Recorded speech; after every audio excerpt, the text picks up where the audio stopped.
हे काय आहे कुठेतरी समाजामध्ये द्वेष पसरवायचा आणि मुख्यमंत्र्याची शाबासकी म्हणजे मिळवण्यासाठी सुरेश धसांनी कार्यक्रम घेतला. त्यामध्ये मुख्यमंत्र्यांनी तिथं आले, परंतु मुख्यमंत्र्यांचा काय हेतू आहे आम्हाला आणखी स्पष्ट कळलेलं नाही. खरं तर या जिल्ह्यामध्ये महायुतीच्या मंत्र्यावर आरोप होत असताना, कुठेतरी महायुतीच्या नेत्यांना टार्गेट करत असताना भाजप आणि महायुतीमध्ये कुठेतरी माझ्यामध्ये धुसफूस आहे की काय, असा पूर्ण महाराष्ट्रातील समाज बांधवांना याच्यामध्ये संशय येत आहे. महायुतीमध्ये चाललंय काय, महायुतीमध्ये कलह असायला पाहिजे. कारण सुरेश दसांनी कार्यक्रम घेतला, तिथं धनंजय मुंडे नव्हते आणि कुठेतरी पंकजाताई असतील, सुरेश दस यांच्यामध्ये बी शेरो शायरी, एकमेकावर चिमटे काढण्याचाच प्रसंग तुम्हाला भाषणामधून पाहायला मिळाला. त्यामधून कुठेतरी या भाजपमध्ये असेल किंवा महायुतीमध्ये असेल ही वाद निर्माण झालेले आहेत.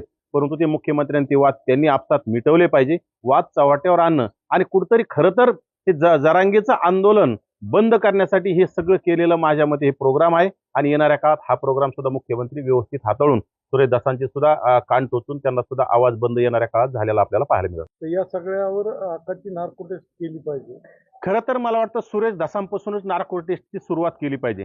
सुरेश दसांनी अनेक लोकांचे त्या आष्टी तालुक्यामध्ये पवन चक्कीच्या वादातून असतील, जमिनी बळकावण्याच्या वादातून मर्डर केलेत.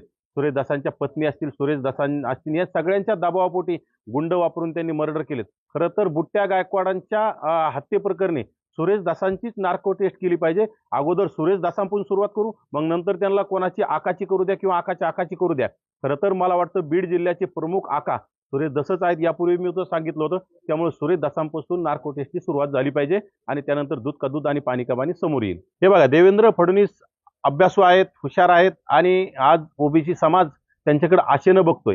त्यामुळं नक्कीच ओबीसींना न्याय देण्यासाठी आणि कुठेतरी जरांगे मराठा समाजाला सुद्धा वेठीस धरत होता.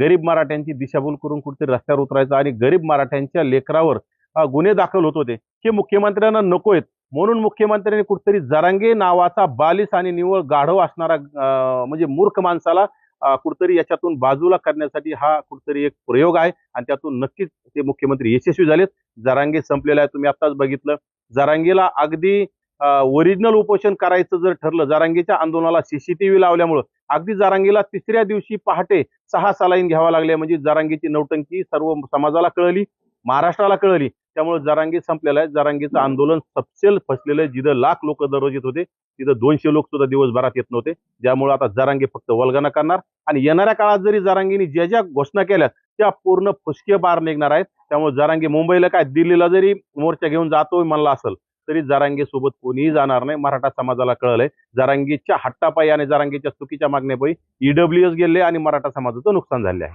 2020 पासून जे स्थानिक स्वराज्य संस्थेचं ओबीसीतलं आरक्षण गेलंय, तेव्हापासून ओबीसीचं आरक्षण पूर्ववत करून स्थानिक स्वराज्य संस्थेच्या निवडणुका घ्याव्यात यासाठी आम्ही अनेक वेळा मोर्चे काढले. मोठमोठले जालन्यामध्ये 24 जानेवारी 2021ला लाखोंचा असा मोर्चा झाला होता की ज्यामध्ये मागणी होती की ओबीसीची जातनिहाय जनगणना करावी आणि ओबीसीच्या आरक्षणासहित स्थानिक स्वराज्य संस्थेच्या निवडणुका घ्याव्यात.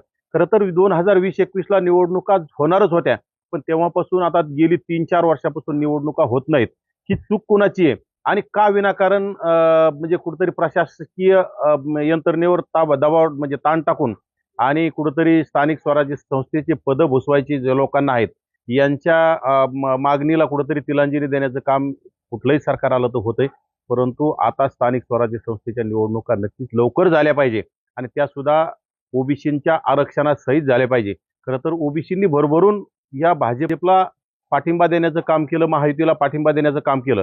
खरं तर देवेंद्र फडणवीसांकडून ओबीसींना आशा आहे कुठंतरी स्थानिक स्वराज्य संस्थेतील इम्पेरिकल डेटामुळे जे आरक्षण थांबलेलं आहे याच्यामध्ये काहीतरी तोडगा सुप्रीम कोर्टाकडे ते काढतील आणि ओबीसींचं आरक्षण पूर्वत करून लवकरच 1-2 महिन्यामध्ये स्थानिक स्वराज्य संस्थेच्या निवडणुका घेतील अशी मुख्यमंत्र्यांकडून ओबीसींना आशा आहे.